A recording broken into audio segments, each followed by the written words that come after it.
Welcome to Talk Across America. I'm Doug Miles, and we're here in beautiful Sarasota, Florida.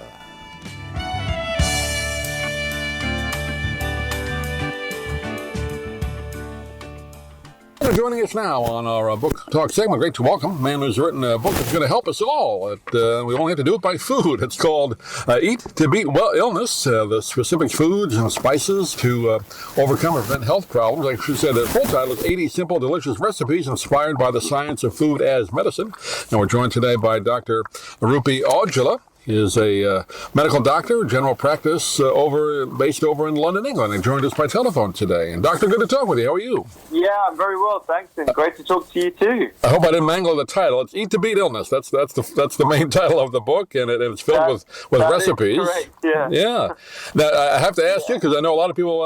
Just another diet book, and I'm going to have to be stuck eating a lot of stuff I don't like. But reading through your book, these recipes look like there's taste involved, and not just good for you, but taste as well, right? That's important, isn't it? Absolutely. I mean, my motto is flavor and function in the kitchen, and I truly believe in the medicinal effects of eating well as the beauty of food. And I think the beauty of food is often lost in a lot of health and wellness books that just kind of concentrate on the ingredient themselves, or just making sure you have certain amounts of certain ingredients. Whereas I want people to enjoy the cooking process and the eating process. And part of that is food that looks, smells, and tastes good.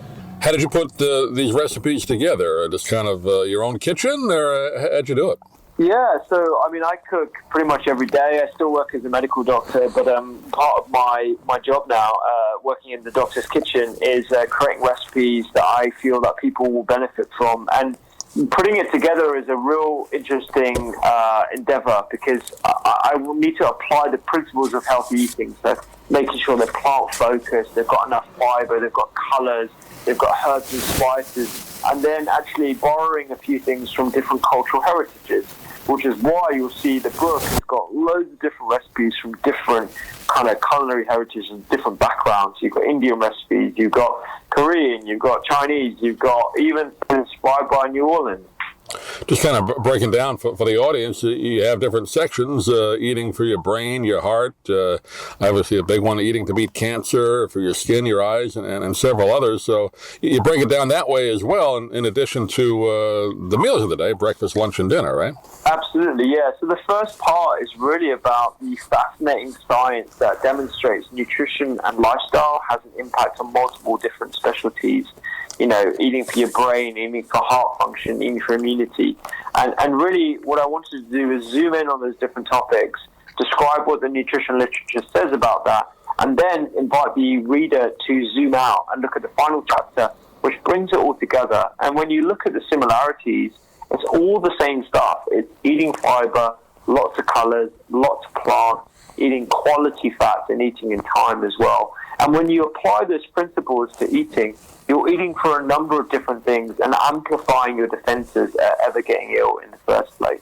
I've always heard, growing up, my mom and grandmother said that eating fish is good for your brain. Is that true? Yeah, she's probably right. So the smaller the better when it comes to fish. So not only can you get good quality fats from nuts and seeds, walnuts, almonds, but you can also get it from small fish, so anchovies, mackerel, sardines. These are wonderful sources of the long-chain omega-3 fatty acids that we know is integral for our brain health. The salmon too, right? Isn't that particularly good? My mother eats that. She's been battling arthritis most of her life, and she says that helps her. Yeah, absolutely. I think salmon can certainly help. It's definitely one of the oily fishes. I personally don't eat that much salmon because we know that the bigger the fish, the more issues there are with environmental pollutants. Right. However, that can be part of a healthy meal. But, with mackerel and sardines and the ones that you can find in abundance, especially in seaside places, they're incredible for health. And of course, eating for your eyes, we've all been told carrots are the best for that. I guess that hasn't changed, right? But there's other things that are good for your eyes as well. Absolutely, yeah. So carrots will contain beta-carotene, and we know that that's an important micronutrient for eye health. But there are a number of different ones as well, including lutein and zeaxanthin. And you find those in dark green leafy vegetables. in some sort of quality fats, even in egg yolks as well. It's actually a concentrated source of some of those nutrients that we find are in the pigment of the eye. And one of the leading causes of blindness is something called macular degeneration. Right. We know now that we can slow the progression of that with supplements, but we can also reduce the risk of that of the degeneration by looking after our diet in the first place. Yeah, that's good to hear. And just reading through the recipes in the book, again, a lot of people think, well, I can't eat meat, but you do have some recipes in there. You have chicken. We said, fish is part of that for protein. So there is some meat available in this diet, right? On these recipes. Absolutely, yeah. I mean, I have a plant-focused attitude to food, so I treat animal products in general as luxury items, and they should be treated as luxury items because we're meant to treat animals with respect. And if you think about evolutionarily, we wouldn't have had meat in so much abundance. We would have had to hunt it. We would have had to preserve it. We would have had to prepare it properly. And so, it's kind of jarring with how we're actually meant to be living and eating. So, yeah, certainly having some meat in your diet is absolutely fine. I have probably meat once every week or every 2 weeks or so. But the majority of what my diet is plants. And now most of the supermarkets have a greater selection of vegetables, so I guess you can get these vegetables almost anywhere now. You don't have to go specifically to health food stores, right? Absolutely, yeah. One of the things I wanted to make sure that the book was about accessible, healthy eating. There's no point in me writing a book that's trying to help thousands of people, hundreds of thousands, hopefully, but, without making the recipes accessible to people and using ingredients that they can't get hold of. So I wanted to make sure that the recipes were formulated with simple vegetables in mind that everyone can have access to in the UK, in the US, and beyond. And of course, we're not talking just about dinner now. You do have a lot of recipes for breakfast. I tell you, this Cajun sweet potato hash sounds good. I'm going to try that one. Good, I'm glad. Yeah, it's a really easy one. It's a one-pan dish, everything in a pan, and there's enough for the family too. And I think you'll like the flavors in that one. It's got some good, sweet, spicy combination, and it'll keep you full for lunch, and it'll stop you snacking. That's it. And of course, you do have desserts in there as well, so you can eat healthy after your meal, right? Yeah, exactly. Yeah, I mean, desserts aren't my forte. I would say I certainly don't have dessert every single day, but when I do have a dessert, I'll make sure I enjoy it, and every now and then you can have a healthy dessert.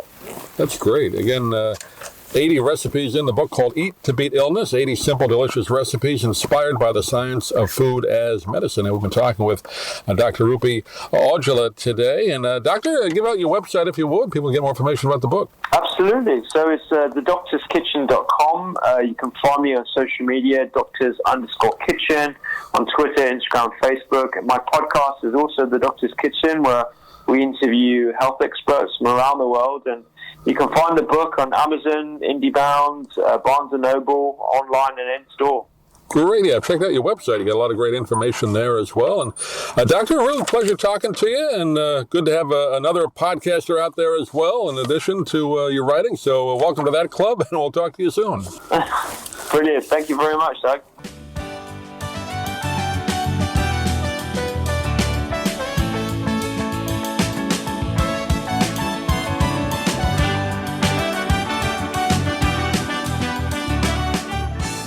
Thank you for joining us today on Talk Across America. Please visit our website at dougmilesmedia.com for more great interviews and content. And if you're interested in any of the books we talk about on the program, please click the Amazon link on our website. It helps support the podcast. Thanks for listening. We'll see you again real soon here from beautiful Sarasota, Florida.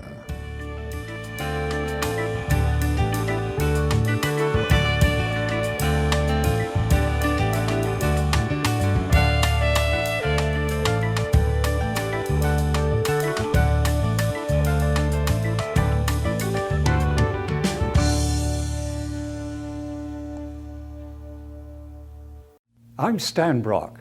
30 years ago, I formed Remote Area Medical to help people overseas. But then we found generations of families in America isolated by poverty from the health care they need. Together, we can take dental, vision, and medical help to 1 million adults and their kids, right here at home in the United States of America.